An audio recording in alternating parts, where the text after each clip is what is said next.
Hello everyone, Juxtaposition here. Today's video is going to concentrate on quotations spoken by others, not me, and my commentary on these quotes. It does fall into the category of the CIA hiding in plain view. And when I say CIA, I mean the private bankers, the Wizard of Oz, the people who control our money system. There is one money system for the entire planet Earth already. There is one clandestine services for the whole world. The New World Order. That's the old world order rebranded. All right?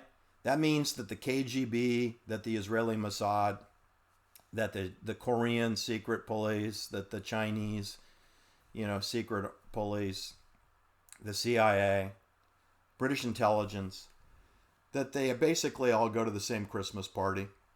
They're all friends, they're pals.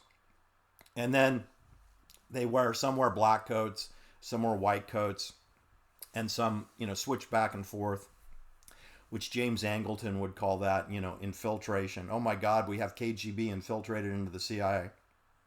That was a nice little disinformation campaign. Anyway, I'm going to go back in time as far as remember the Maine and to hell with Spain. That was February 15th, 1898. I'm going to go back as far as that, but I'm going to leapfrog forward to the here and now today.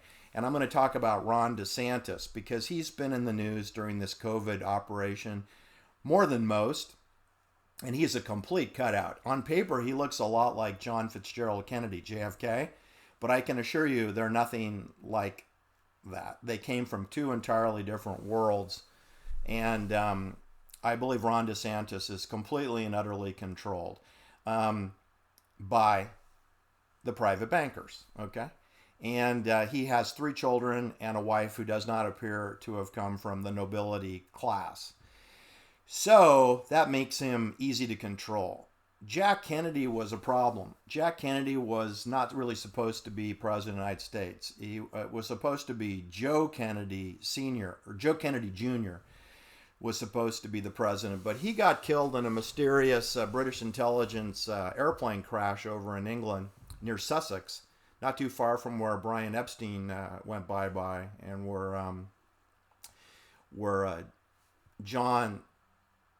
Paul Jones of the Rolling Stones, the founder of the Rolling Stones, he died mysteriously in a swimming pool in Sussex. And that's not too far away from where Joe Kennedy died. So because he was died, we went to number 2, which was John Fitzgerald Kennedy. Anyway, that's not the Ron DeSantis story, but they did go to the same schools and have similar Navy intelligence, Office of Naval Intelligence indoctrination training. They both did. John Kennedy going into PT 109 and reconnaissance, and Ron DeSantis going into prisoner dilemma game training at Guantanamo Bay, and additional Navy SEAL training at Coronado Island in San Diego, site of the first Father Junipero Serra mission military complex in San Diego, Alta, California. So I want to kick off my quotes from 2019 in the words last spoken according to Aaron Valente's mother. Aaron Valente is 33 years old. She's an alumnus of the School of Economics for Georgetown University, Jesuit. And she was last seen alive at 2500 Sand Hill Road. That's the zip code for Don Valentine and Jerome Kohlberg's office, KKNR and Sequoia Capital at 2800 Sand Hill Road. It's one parking lot removed from where Aaron Valente was last seen alive.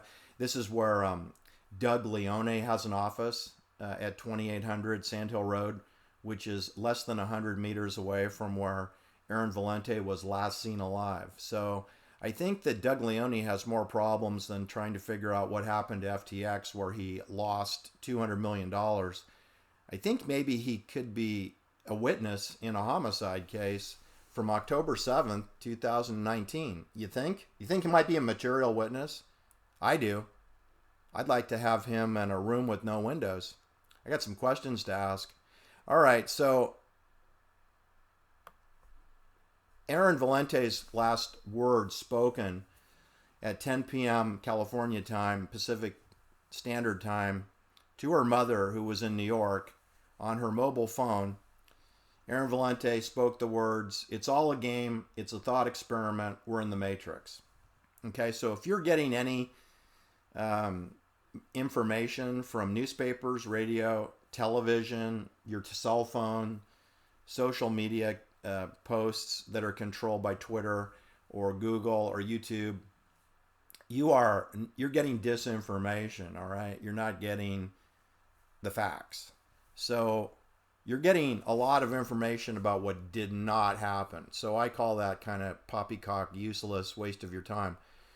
Anyway, when Aaron Valente uttered those profound words, "It's all a game, it's a thought experiment, we're in the Matrix," she was not kidding around.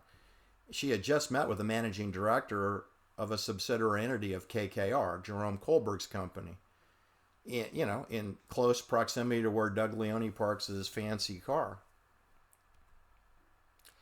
Anyway, then I have some quotes here from Ron DeSantis, which you should hear, because they're in the here and now, and this is what the young people, for you younger listeners, don't fall for the potato in the tailpipe, which is what these are. These are words spoken by Ron DeSantis. All right, I'm going to read through them without commenting. Ron DeSantis has been quoted as saying, "All public officials, including the Secretary of State, must be held accountable," end quote. "An average person like me does not know about stuff like chasing absentee ballots." Quote, "We need to lower marginal tax rates and increase investment." And my last quote for Ron DeSantis is, "Why would Russia care about chemical weapons in Syria? They have no incentive to care." Okay, well, those are all, harmless quotes. They don't sound repugnant like things that Henry Kissinger might say, things that Richard Helms might say, things that William Egan Colby might have said. But let me tell you about the second quote. "An average person like me does not know about stuff like chasing absentee ballots," spoken by the fake governor of the state of California. He's a fake governor. There are no governors. There are no states. We're under maritime law. There is no United States. There are no states. So if there's no states, there can be no governors. Don't you get it? Gavin Newsom isn't the governor of California. He's the provisional fake governor of California. Andrew Cuomo was the fake governor of the Empire State of New York. He wasn't the real governor. He was the fake provisional governor. Provisional meaning soon to be replaced, right? Ron DeSantis is probably going to run for the presidency of our fake United States. And he'll probably go against Gavin Newsom, the fake governor of California, who previously was the fake mayor of San Francisco, after Dianne Feinstein was. Dianne Feinstein was the fake mayor of San Francisco before she became the fake senator of Alta California. See, you can't be a senator from California if California doesn't exist, right? It's part of a admiralty law. And when Ron DeSantis utters foolish words like, "An average person like me does not know about stuff like chasing absentee ballots." Well, let's review what Ron DeSantis, I guess, considers average, because I don't consider going to Yale University and Harvard Law School makes you an average person. But that's what Ron DeSantis did. Yeah, he went to those universities, which we all know by watching my videos are indoctrination centers. So in the case of Ron DeSantis, let me read you his background. All right. Okay, so he was born on September 14th, 1978 in Jacksonville, Florida. And he has Italian descent. His great-grandparents were born in Italy. And in Campo Basso area, region of Italy. And you should know that after high school, he went to a Catholic high school, Our Lady of Lourdes Catholic School.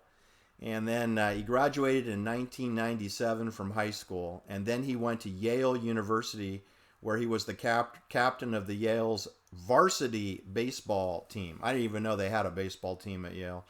Anyway, he joined the Delta Kappa Epsilon fraternity. He played outfield for the Yale baseball team. All right. And, he had a batting average of .336. He graduated magna cum laude. After he graduated from Yale, he taught history and sports for a year at the Darlington School. He then attended Harvard Law School, and he graduated in 2005 with a Juris Doctor cum laude. So Ron DeSantis is Yale and Harvard educated, indoctrinated. That does not make him an average person, all right? That makes him a chosen person. Military service. After Harvard Law, he was commissioned as an officer in the United States Navy, and he was assigned to Navy Judge Advocate General's Corps, of course, because he has a law degree from Harvard, right? So he's part of the Judge Advocate General office. He then completed Naval Justice School in 2005. In case you don't know what naval justice is, people, it's maritime law. It's what I told you. It's admiralty law. So Ron DeSantis, Harvard Law graduate, is an expert in admiralty law. We follow orders or people die. That's what Jack Nicholson was quoted as saying in the movie A Few Good Men, a story about Judge Advocate Attorney played by Tom Cruise, and Colonel Jessup, who was in charge of Guantanamo Bay, Cuba, right? Which the United States has controlled since February 15th, 1898. Remember the Maine, and to hell with Spain. And Cuba has been under total control of the United States Navy through Guantanamo Bay and surrounded by Navy ships on all sides since 1898. They call it maneuvers. I call it encircling your prey, like sharks do. So Ron DeSantis is an expert in naval justice, which I'm here to tell you there's not a whole lot of naval justice. It's do whatever I say, and then we'll see how that goes. They have something called the brig in the Navy. Anyway, he was trained as a prosecutor. He was promoted to lieutenant from junior grade to full lieutenant in 2006. He was then stationed at Joint Task Force Guantanamo Bay. And he worked directly with detainees of the Guantanamo Bay Detention Center. This is Ron DeSantis, governor of California. And the records on Ron DeSantis' service in the United States Navy are often redacted when they're released to the public to protect personal privacy, according to the Navy. No, they're not. They're to protect the prisoner dilemma game exercises that I'm sure he was involved with, because that is the purpose of the Navy Guantanamo Bay prison. It's to perform human experiments on people. It's not a legitimate organization. It's a life science bio center is what it is. Anyway, Captain Patrick McCarthy supervised Ron DeSantis at the Guantanamo prison camp, and he said that DeSantis was tasked with ensuring that prisoners were given their rights under Common Article 3 of the Geneva Convention. All right, well, let me just break that down for you. Prisoners have no rights in any prison. In the county jail, you have no rights. In state prison, you have no rights. In federal prison, you have no rights.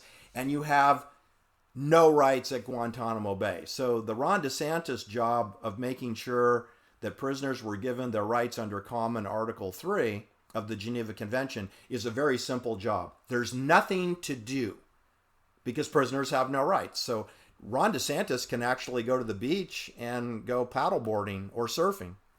Anyway, then in 2007, Ron DeSantis reported to Naval Special Warfare Command Group in Coronado, California. That's San Diego. He then was assigned Navy SEAL Training Team 1, and he was deployed to Iraq for a short time. All right, so I could go on, but you have a person in Ron DeSantis that went to Yale, graduated with honors, and he went to Harvard Law. Then he became judge advocate, office of the United States Navy, and an expert in admiralty law. Then he worked with prisoners in the prisoner dilemma game at Guantanamo Bay, because there's no prisoner rights at that facility. So we don't really need a lawyer. We don't need a lawyer. Those people don't need a lawyer because they're not going to ever get justice in a courtroom. And they're all subject to admiralty law, which is martial law. And then Ron DeSantis goes off for Navy SEAL training. All right? And now he's the governor of Florida at age 44 with a 42-year-old wife and 2 daughters and a son. And someday he's going to run for the president of the United States. But I can tell you right now that Ron DeSantis is not in charge of Florida because Florida is under martial law, under admiralty law. And it's run by a bank, okay? Because that's where the money comes from. It's all the money center. Our military, our Navy, Yale University, Harvard University, they're all part of a banking apparatus. They have endowment funds for Yale and Harvard. They have more endowment funds at Harvard than they have students at Harvard.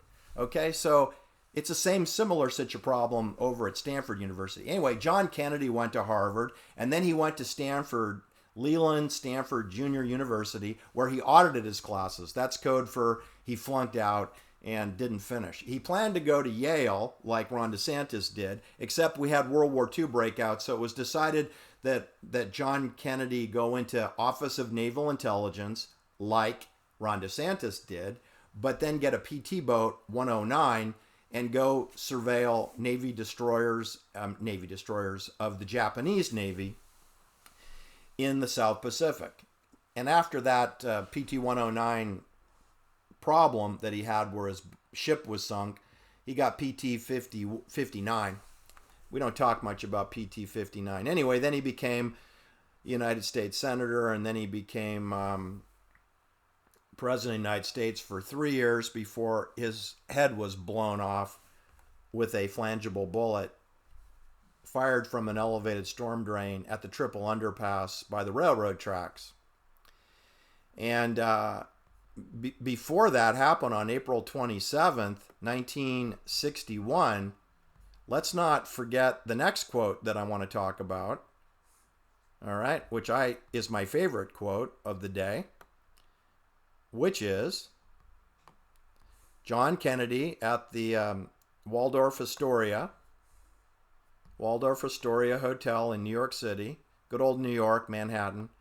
And he's speaking to the Poppycock Mockingbird Media press corps. And he had a long speech, but I'm going to excerpt from the speech, like the 6th paragraph, approximately. For we are opposed around the world by a monolithic and ruthless conspiracy that relies primarily on covert means for expanding its sphere of influence, on infiltration instead of invasion, of subversion instead of elections, on intimidation instead of free choice, on guerrillas by night instead of armies by day. It is a system which has conscripted a vast human and material resources into the building of a tightly knit, highly efficient machine that combines military, diplomatic, intelligence, economic, scientific, political operations. That's 6. Its preparations are concealed, not published. Its mistakes are buried, not headlined. Its dissenters are silenced, not praised. No expenditure is questioned. No rumor is printed. No secret is revealed. These are the words of John Kennedy, who is an alumni of Harvard University. I don't think a Harvard University alumni has ever spoken outrageous words to power and authority like that other than John Kennedy. I think he's the only one, because Ron DeSantis has not done so. When he says he's an average person, what he's saying is he's a typical Henry Kissinger, he's a typical Jane Fraser, he's a typical, Citibank CEO. He is no different than a Richard Helms. He's no different than a William Colby. He is no different than Oliver Silverstein Stone. He attended Yale twice, didn't graduate, but attended it twice. He's no different than Bill Gates. Attended Harvard, dropped out. Not any different than that, because he's in the club. He's in the club. It doesn't matter if you graduate. It only matters that you attend. There isn't a centimeter worth of difference between a Harvard graduate or a Stanford graduate or a Stanford dropout or a Harvard dropout. Look at Harvard. The richest person out of Harvard is a dropout, Bill Gates. All right? And didn't Elizabeth Holmes make more money than the chairman of the dean of education at Stanford? And she's a Stanford dropout. Okay? Right? You don't have to graduate from Stanford. I mean, Steve Jobs made more money than all the people at Stanford combined, and he never attended Stanford. He went to De Anza Community College in Campbell, San Jose. Larry Ellison didn't graduate from a four-year university. He dropped out of University of Illinois, where my friend Dave Gregg actually got a PhD in chemical engineering. But Larry Ellison dropped out and made more money than David Gregg did. David Gregg worked for the Lawrence Livermore Weapons Laboratory. Larry Ellison worked for a sales company of a CIA database called Oracle, and he made more money. Of course, now he's sort of a prisoner in Lanai off of Maui in the Hawaiian Islands, because we don't hear or see much of Larry Ellison anymore. Anyway, those are some pretty powerful quotes. Aaron Valente, and Jack Kennedy. I think the quotes from Ron DeSantis are fairly pedestrian. Let's discuss my favorite CIA spook of all time, which is William Egan Colby. Here's some quotes that he made. Okay. The more we know about each other, the safer we are. Well, that's a disturbing quote. I disagree with that, but I think he's repeating what he was told at the office. The habits and language of clandestiny can intoxicate even its own practitioners. Now, that one's important, and please, I'll repeat that because I think it's worth repeating. William Colby, who was head of the CORDS program in Vietnam and later the head of political terrorism known as Operation Phoenix in Vietnam, which was going on at the time that Sharon Tate and Abigail Folger were bayoneted by the M7 bayonet. William Colby was in charge of Operation Phoenix at that time. Before that, he was involved with Operation Gladio and working with James Angleton in Italy, in Rome, Italy, and in Milan with Roberto Calfi, James Angleton, Michele Sindona. So William Colby knew the elite bankers of the day, and he knew the elite political terrorism programs of the day. Gladio, CORDS, Phoenix. Chaos. And he said that the habits and language of clandestiny can intoxicate even its own practitioners. That's important because, you know, William Colby was assassinated at age 76 in his kitchen of his fishing cabin in Maryland, at Rock Point, Maryland, in his kitchen. Okay, here's another quote. Here's another quote from William Colby. The Central Intelligence Agency owns everyone of any significance in the major media. Now, what he says is that means Walter Cronkite, okay? Walter Cronkite, the most truthful voice in America, completely owned. CBS, CIA, delivery system, Masonic Eye.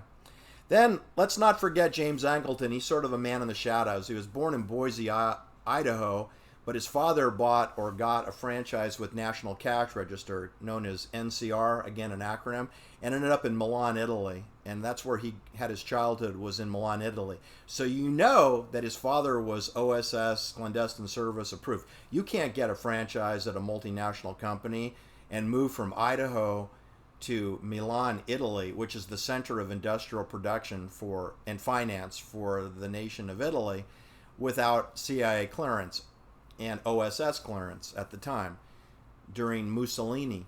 And that is where James Angleton learned to speak Italian, Northern Italy, which is the most sophisticated part of Italy. So James Angleton is quoted as saying, "It is inconceivable that a secret arm of the government would have to comply with the overt orders of that government. In other words, the CIA is exempt. And that's because the CIA reports to the highest authority, as Alan Dulles was quoted as saying after the Francis Gary Powers shootdown, when reporters actually asked real questions back in 1960. They asked Alan Dulles if he knew that Dwight Eisenhower had issued a no flyover order for the month of May. And why would Gary Powers be shot down on May Day, May 1st, if there was a no-fly order in place?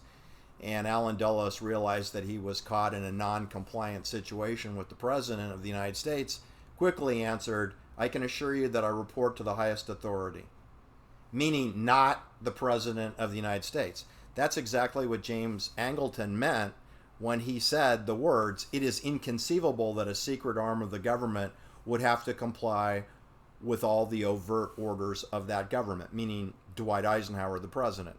Okay, then James Angleton is quoted as saying, "Deception is a state of mind and the mind of the state."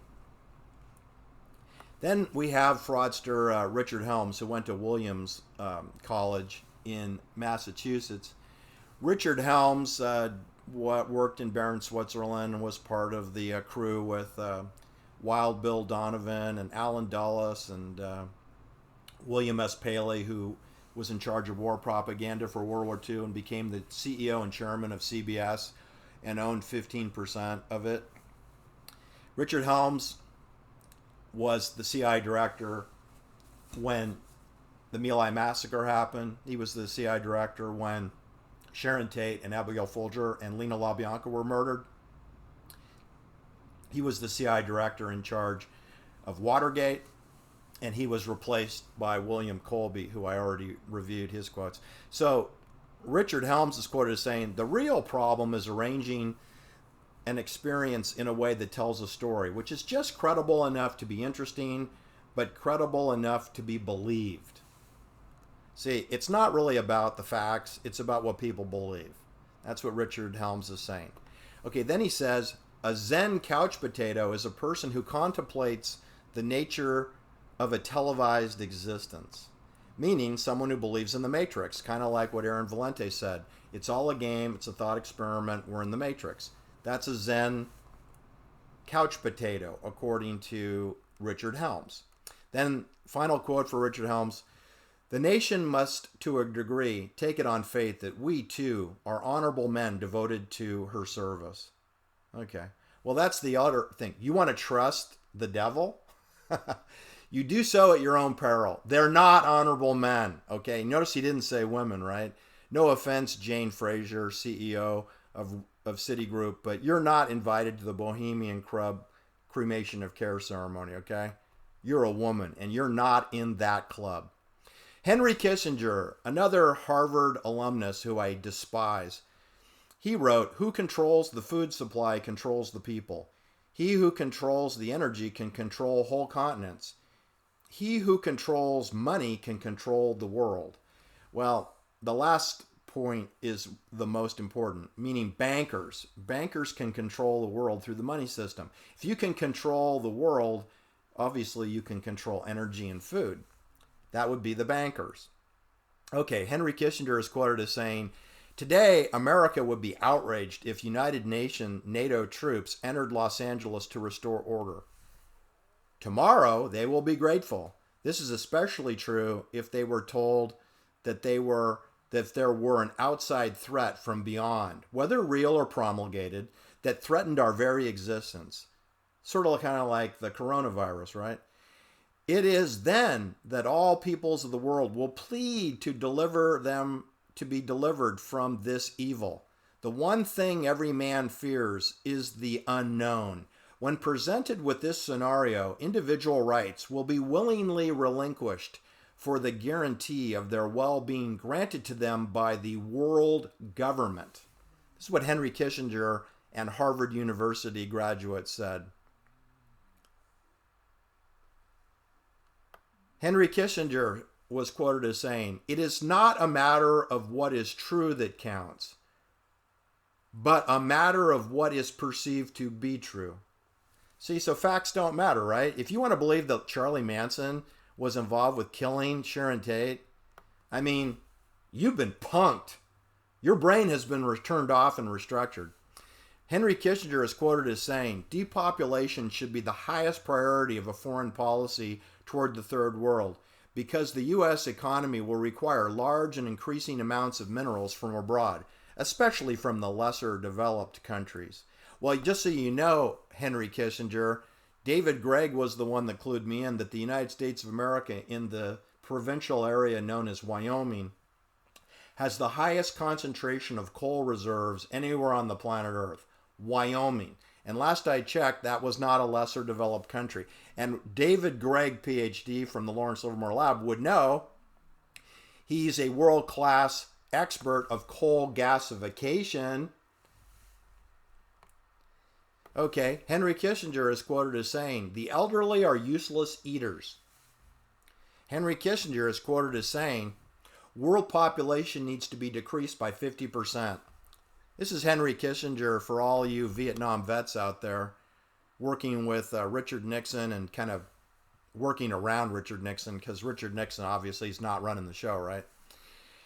Henry Kissinger is quoted as saying, military men are just dumb, stupid animals to be used as pawns in a foreign policy. I want to repeat that for all the veterans out there of any war, foreign or domestic.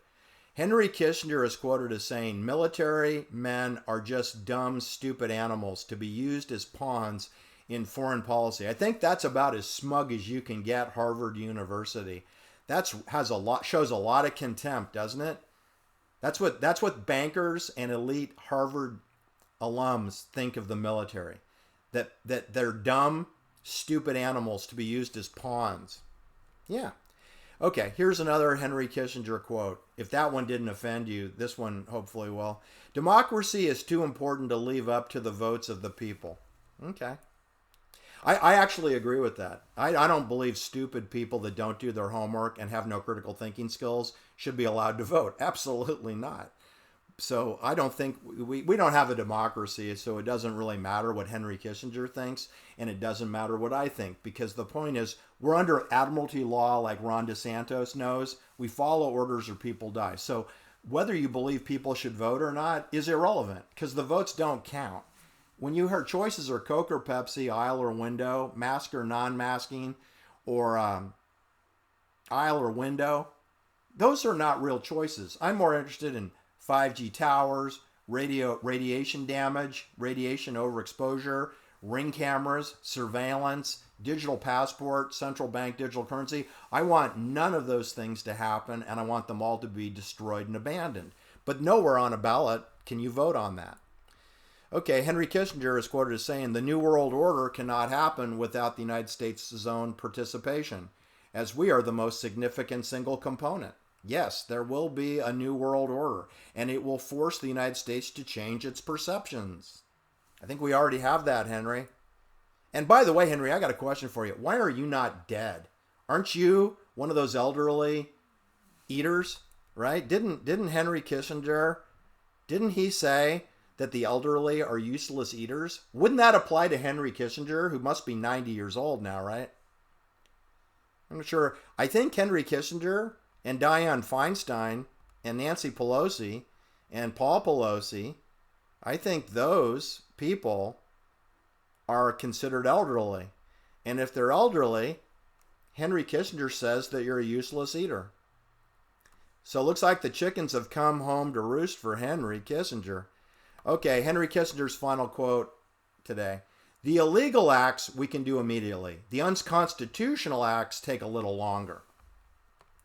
Well, I think we've achieved both. There's no constitution. We operate in a post-constitutional maritime law. When you're operating under admiralty law, the Ron DeSantis indoctrinated training law, then there's no constitution. That's what you learn as judge advocate's office in the United States Navy. You learn that there's no jury, there's no due process. There's a tribunal military hearing on any matters that need to be adjudicated. There's no due process. And you don't need to go to Guantanamo Bay to learn about the fact that people's constitutional rights are trampled over. You can go to any superior courthouse anywhere within the provisional province of the United States of America is, and you will see that the judges don't have any clue what the Constitution, how it reads, what it means, because they all operate under admiralty law. Just like Ron DeSantis does, the fake governor of Florida. All right, that's my point today. I hope you enjoyed it. It's a 35-minute video. Please hit the like and subscribe. Please share, and we'll talk soon. Thank you. Have a great day.